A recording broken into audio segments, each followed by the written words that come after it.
오늘 할 책은 바로 이 책입니다.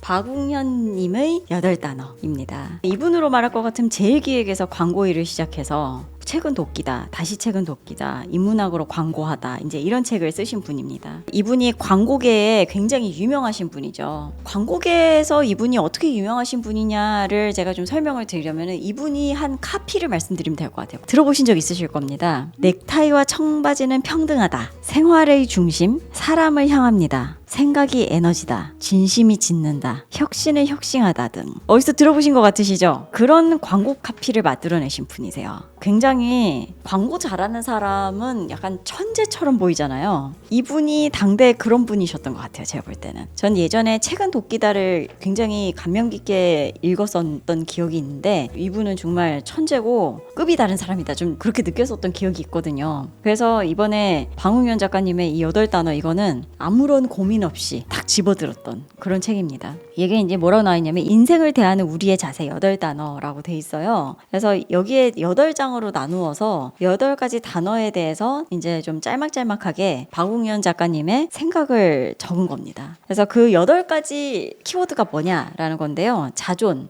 본질, 고전, 견, 현재, 권위, 소통, 인생, 이렇게 8가지입니다. 한번 읽어보도록 할게요. 맨 처음에 자존편에 나오는 건데요. 자기가 가진 것을 무시하지 않는 것, 그게 바로 인생입니다. 그리고 모든 인생마다 기회는 달라요. 왜냐하면 내가 어디에서 태어날지, 어떤 환경에서 자랄지 선택할 수 없잖아요. 서로 다른 각자의 인생이 있어요. 그러니 만나는 기회도 다르겠죠. 그러니까 아모르 파티, 자기 인생을 사랑해야 하는 겁니다. 인생의 정석과 같은 교과서는 없습니다. 열심히 살다 보면 인생의 어떤 점들이 뿌려질 것이고 의미 없어 보이던 점들이 어느 순간 연결돼서 별이 되는 거예요. 정해진 빛을 따르려고 하지 마세요. 우리에겐 오직 각자의 점과 각자의 별이 있을 뿐입니다. 자기가 가진 것을 무시하지 않는 것, 이게 바로 인생입니다. 이 부분이 너무 공감이 갔어요. 뭘 하는 게 제일 좋을까? 어떤 인생을 사는 게 제일 좋을까? 이런 고민을 누구나 한 번쯤은 하기 마련인데, 그런 생각을 할 때 남의 것이 더 좋아 보이잖아요. 제가 전공이 미술이에요. 미술을 하다가 그림을 그려가지고는 내가 평생 이렇게 먹고 살 수 있을까? 내가 평생 그림을 그리면서 만족하는 삶을 살 수 있을까? 라고 생각을 했을 때, 그때 10년 넘게 한 그림을 포기하고 다른 거를 해야 되겠다고 생각을 할 때 되게 막막하더라고요.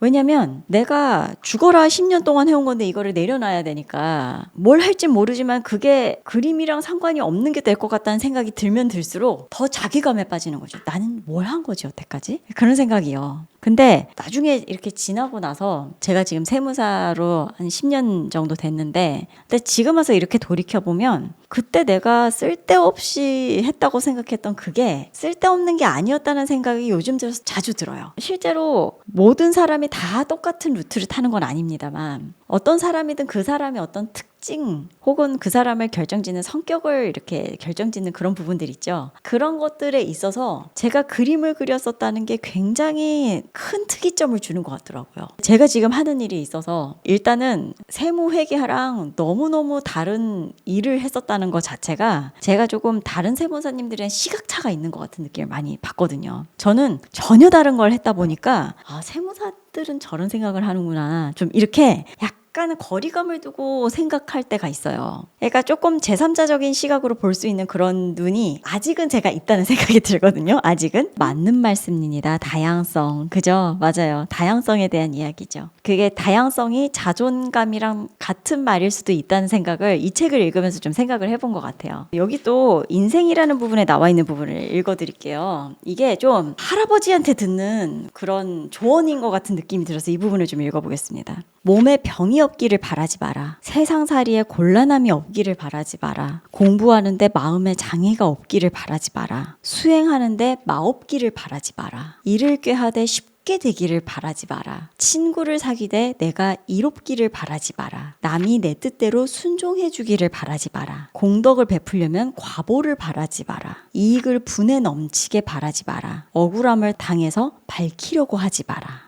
어떠세요, 여러분? 우리 모두가 병이 없을 수가 없는데 모두들 병이 없기를 바라잖아요. 이런 것들이 너무나 당연하다는 거죠. 그렇다고 뭐라고 이렇게 투덜거릴 일이 아니라 당연한 거니까 그거에 대해서 당연한 거를 불평불만하지 말라라는 이야기예요. 병 없는 사람이 어디 있습니까? 그죠? 저는 이 문장을 읽고 좀 약간 뜨끔했어요. 내가 과한 욕심을 부리고 있었구나. 모든 것이 평탄하기를 바라는 것도 굉장한 욕심인 거구나. 제가 이 책을 지금 쭉 몇 부분을 읽어봐 드렸는데요. 좀 어떤 생각 드세요? 저는 박우현 작가님이 그 동네에 있는 옆집에 성공한 할아버지한테 이렇게 이야기를 조곤조곤 듣는 그런 느낌이 들었어요. 책을 지루하지 않게 재밌게도 쓰셨지만 중간중간 광고 카피처럼 마음을 쿵 울리는 그런 부분이 중간중간 있어서 책에 딱 적고 좀 이렇게 생각을 해보게 되는 그런 포인트가 많았던 책이었던 것 같습니다. 인생을 대하는 우리의 자세 8단어 박웅현 작가님의 책이었습니다.